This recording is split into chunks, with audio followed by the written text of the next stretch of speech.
কিতাবটা পড়লাম কিছু করবে লিখে তো আগে লিখতে পেরেছেন কিতাব আসতে বলা হয়েছে আল্লাহ যখনই বলবেন একটু এই শব্দের সঙ্গে সঙ্গে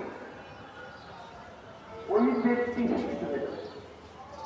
যেমন শিক্ষিত আরবি জ্ঞান এমন হিসেবে সে নিজের কিতাব সে নিজে করতে পারে এবং কি সে নিজের বিচারও করতে পারবে যে অন্যায়ের বিচার কেমন শাস্তি হতে পারে সে নিজেই উপলব্ধি করতে পারবে। আমি এই কাজটা করেছিলাম, এই গুনার বোঝা আমার শাস্তি এমন হওয়া উচিত।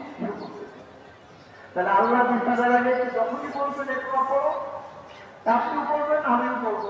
মনে করে সেই আমল নামাতে আপনার হাতে দিবি তা আপনি করবেন। আজকে যে মসজিদ আসতে নিজাম লেখা থাকবে না, কিতাব লেখা থাকবে। আপনি যখন ঘুমাতে গেছিলেন কি দৌড়াদৌড় করে এখানে চাকরি গেছিলেন, টেবিলের নিচ দিয়ে হাতের নিচ্ছিলেন কি কি জিনিস ওনাকে লেখা থাকবে না। সব যখন আপনার হাতে আসবে আপনি করবেন।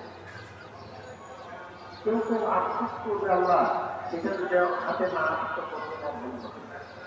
আজকে আমি এই করতে হবে।